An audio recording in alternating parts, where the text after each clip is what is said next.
Hello students. आज मैं चर्चा करने वाला हूँ भारत सरकार के द्वारा विभिन्न क्षेत्रों में दिए जाने वाले पद्म पुरस्कारों के बारे में।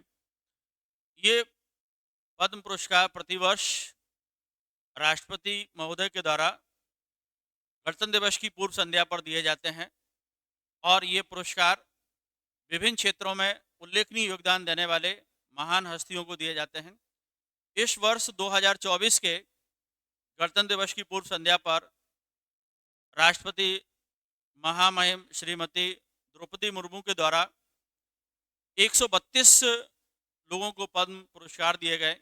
इनमें से 5 पद्म विभूषण, 17 पद्म भूषण और 110 पद्मश्री पुरस्कार विभिन्न क्षेत्रों में उल्लेखनीय कार्य करने वाले महान शख्सियत को दिए गए हैं।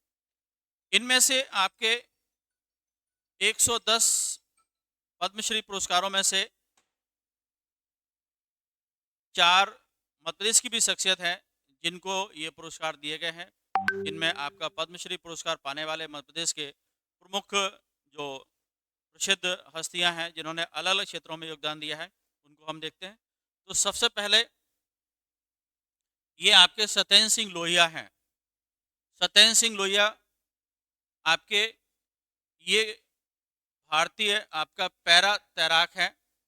पैरा तैराक मतलब ये है कि इन्होंने विकलांग होने के बाद भी यानी कि आपका तैराकी में बहुत बड़ा योगदान दिया है। ये आपके पैरा तैराक हैं। ये भिंड जिले के रहने वाले हैं और इनके लगभग 70% इनका जो शरीर है वो विकलांग है। बचपन में ही इनके जन्म के बाद इनको एक ऐसी बीमारी हुई जिसके वजह से इनके पैरों की नसें सिकुड़ गईं और वो यानी कि 70% विकलांग हो गए। लेकिन उन्होंने विकलांगता को अपनी कमजोरी नहीं बनाया, बल्कि उन्होंने एक अच्छा यानी कि धावक मतलब एक अच्छा तैराक बन करके न केवल मध्य प्रदेश का, न केवल भिंड का, बल्कि अंतर्राष्ट्रीय स्तर पर भी ख्याति अर्जित की है। ये इनका जन्म आपका भिंड जिले में हुआ था 6 जुलाई 1987 को और इनको पैरा तैराकी में सम्मान मिला है। और एक रिले दौड़ भी हुई थी जिस टीम के भी ये सदस्य थे और इनको विश्व विकलांग दिवस पर आपके उपराष्ट्रपति वेंकैया नायडू के द्वारा सर्वश्रेष्ठ खिलाड़ी के राष्ट्रीय पुरस्कार से भी सम्मानित किया जा चुका है। ठीक है, अगली शख्सियत हम देखते हैं वो कौन है। ये आपका है कालूराम बामनिया। ये कालूराम बामनिया आपके प्रमुख एक इनका योगदान जो है भजन गायक में है, लोक गायक हैं और ये देवास जिले के रहने वाले हैं और इन्होंने लोक गायकी में खास करके आपके भजन गायक में बहुत बड़ा यानी कि योगदान दिया है। और इनका जो कबीर संत कबीर हैं उनके भजनों को बहुत अच्छे तरीके से ये गाते हैं। कबीर के अलावा गोरखनाथ जी के, मीरा के भजन भी बहुत अच्छी बखूबी गायन की इनकी शैली है और इस वजह से इन्होंने देश विदेश में बड़े व्यापक स्तर पर अपनी यात्राएं करके ख्याति अर्जित की है। अगली जो शख्सियत है वो हम देखते हैं। ये आपके ओम प्रकाश जी हैं। ओम प्रकाश शर्मा। इनका जन्म उज्जैन में हुआ और कला के क्षेत्र में इन्होंने बहुत बड़ा योगदान दिया और खास करके आपके माच रंगमंच के लिए। माच मध्य प्रदेश का आपका राष्ट्रीय मध्य प्रदेश का राजकीय लोक नाट्य है जिसको एक नई विधा देने के लिए इन्होंने बहुत बेहतरीन काम किया है आपके ओम प्रकाश शर्मा जी ने।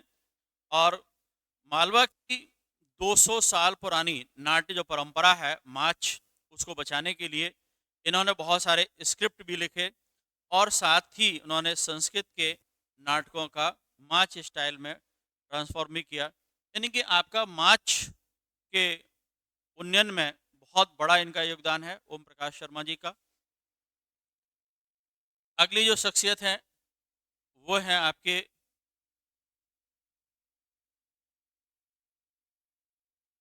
ये है आपके भगवती लाल राजपुरोहित। भगवती लाल राजपुरोहित ये काफ़ी उम्र दराज व्यक्ति हैं, लेकिन उन्होंने मालवा की संस्कृति और मालवा के साहित्य सृजन में बहुत बड़ा योगदान दिया है। और इनका जन्म धार जिले में हुआ है मध्य प्रदेश के, और शिक्षा और साहित्य के क्षेत्र में बहुत बड़ा काम किया है, खास करके मालवी शिक्षा और साहित्य के लिए।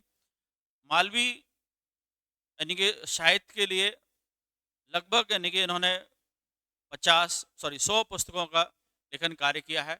तो इनकी यानी कि लोक संस्कृति को बचाने के लिए, मालवा की संस्कृति को बचाने के लिए, मालवा के साहित्य को सृजन करने के लिए जो इन्होंने योगदान दिया है, इसके लिए भारत सरकार ने इनको पद्मश्री पुरस्कार से सम्मानित किया है। इन्होंने भारतीय कला और संस्कृति में विविध रचनाएं की हैं। इनमें पहली इनकी रचना है भारतीय अभिलेख और इतिहास, ये इनकी रचना है। राजा भोज के ऊपर भी इन्होंने रचना लिखी है। इनको राजा भोज के ऊपर मध्य प्रदेश सरकार द्वारा दिया जाने वाला पुरस्कार भी मिल चुका है भगवती लाल राजपुरोहित जी को। भारत के प्राचीन राजवंश 3 भाग में इन्होंने एक पुस्तक निकाली है। इसके अलावा पंडित विश्वेश्वर नाथ रेवकृत का संपादन किया। राजा भोज का रचना विश्व के नाम से इन्होंने पुस्तक का सृजन किया। प्रतिभा भोजराजस्य के नाम से पुस्तक इन्होंने लिखी। भोजराज, कालिदास, कालिदास का वागर्थ, उज्जैनी और महाकाल, विद्योत्तम उपन्यास, बीड़ा वाशवादित्ता हिंदी में, और पद्म व्रतकृत हिंदी में, और भी बहुत सारी इनकी जो रचनाएं हैं वो इन्होंने मालवी भाषा में लिखी। मालवी और हिंदी भाषा में इनका बहुत अच्छा साहित्य सृजन है। एक इतिहास लेखककार भी हैं, तो इनके द्वारा बहुत सारी रचनाएं की गई। ये मध्य प्रदेश की 4 शख्सियत हैं जिनको अलग अलग क्षेत्रों में यानी कि इस वर्ष का 2024 के पद्म पुरस्कारों से सम्मानित किया गया है। थैंक यू, धन्यवाद।